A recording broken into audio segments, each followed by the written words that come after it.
मांदर की थाप नृत्य संगीत के साथ मनाए जा रहे प्रकृति पर्व सरहुल की हार्दिक हार्दिक शुभकामनाएं। झारखंड राज्य, जब झारखंड राज्य का नाम आता है तो सबसे पहले हमारे मन में, हमारे मस्तिष्क में एक छाप आती है आदिवासी संस्कृति।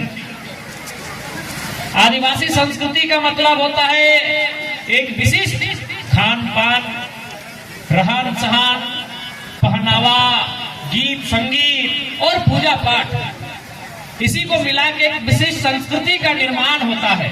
और आज हमारे दादा बोल रहे थे, सही बोल रहे थे, अभी मान के चलिए इस दुनिया में नहीं करने से भी तो 200 से ज्यादा देश हैं, और नहीं करने से भी हजारों धर्म को मानने भी जाता है। हम किसी धर्म का पार्टिकुलर नाम नहीं लेंगे, हजारों प्रकार के धर्म को लोग, ईश्वर को लोग अलग अलग रूप में मानते हैं और उसके लिए घर टाइप का बनाते हैं, कोई मकान टाइप का बनाते हैं। लेकिन अगर मान के चलिए एक दिन के लिए इस दुनिया में जितना भी किसी भी धर्म का, उसके ईश्वर के नाम पर अगर कोई ऐसा घर मकान बना है, मान के चलिए एक दिन के लिए दुनिया में वो सारे मकान नहीं रहे तो हमको लगता है कुछ नहीं होता। लेकिन अगर चूंकि आदिवासी समाज पेड़ों के नीचे पूजा करता है, पहाड़ों में करता है, जंगलों में करता है, अगर मान लीजिए एक दिन के लिए दुनिया के सारे पेड़ गायब हो जाए, दुनिया चलेगा? नहीं चलेगा। लेकिन बाकी जितने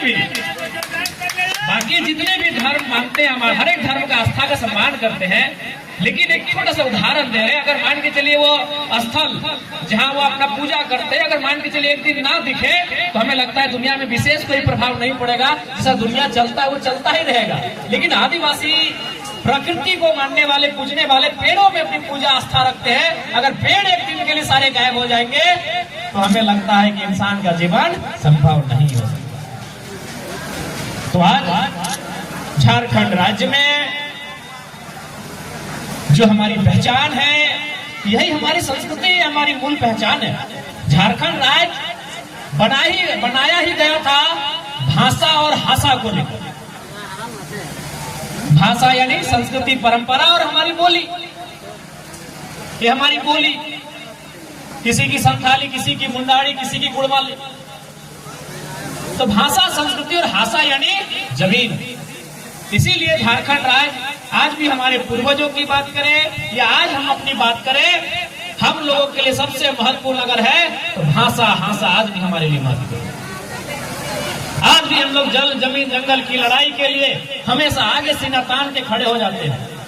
और झारखंड जो नाम है हमारे राज्य का, झाड़ यानी जंगल, और खंड ये भूभाग, यही तो झारखंड है। इस हमारे राज्य के एक महान विद्वान डॉक्टर रामदयाल सिंह मुंडा कहते थे, क्या कहते थे कि जहां जहां तक मांदर की थाप जाती है, जहां जहां तक मांदर की थाप जाती है, वही तो झारखंड है। यही हमारी गौरवशाली परंपरा, यही हमारी पहचान। और आज मैं आप सबों को यही कहूंगा, और हम लोग कहते भी हैं गांव देहात में कि जे मानुष एक भाषा हराए से मानुष एक दिशा हराए। यानी हमें अपनी भाषा, संस्कृति, परंपरा, इनको जिंदा रखना है, इनको बचा के रखना है, इनको सुरक्षित रखना है। क्या कि धीरे धीरे समय बदला, बदलते समय के अनुसार बहुत सारे लोग, हमारे ही लोग, बीटीपीएस, सीटीपीएस, तमाम जैसे उद्योग, कंपनी, फैक्ट्री जब आए तो यूपी के लोग आए, हमारे साथ रहने लगे, बिहार के लोग हमारे साथ रहने लगे, बंगाल, गुजरात, महाराष्ट्र के लोग रहने लगे। और उनके साथ रहते रहते रहते क्या हुआ कि हम लोग थोड़ा सा उनके साथ घुल मिल गए, और परिणाम स्वरूप क्या हुआ कि कहीं कहीं हमारी जो मूल संस्कृति है, हमारी जो मूल पहचान है, उसमें भटकाव देखने को मिला। हम लोगों ने उनकी संस्कृति को थोड़ा सा बहुत ही उत्साहित होकर देखने लगे, समझने लगे, और हमारी जो परंपरा है गौरवशाली, उससे थोड़ा सा भटकाव होने लगा। इसलिए आज आपसे आग्रह होगा, इस ऐतिहासिक गौरवशाली प्राकृतिक सरहुल पर्व के दिन आज आप सभी से आग्रह होगा कि आप अपनी भाषा, संस्कृति को बचा के रखें, सुरक्षित रखें। अच्छा, आप सभी ने कभी तोता को देखा है? की बोला तोता के हृदय सुगे बोला ना। सुगा, सुगा देखे सुगा, ये हरा सा मिट्ठू जिसको बोलते हैं, मिट्ठू हरा, कितना सुंदर दिखता है सुगा, चोंच भी लाले लाल चोंच। लेकिन उसको लोग कहाँ पकड़ के रखते हैं? सबसे पहले तो उसको पकड़ते हैं, उसका जो ये डंका, हम लोग क्या बोलते हैं, डंका ना, हाँ, उसका पंजा। सबसे पहले उस सुगा यानी तोता का पंजा को तोड़ते हैं और लोहे के पिंजरे में जाके भर देते हैं। कहे मालूम है ना, सुगा तोता जो बोलता है ना, टेव टेव टेव टेव, वो किसी की भाषा का नकल करता है।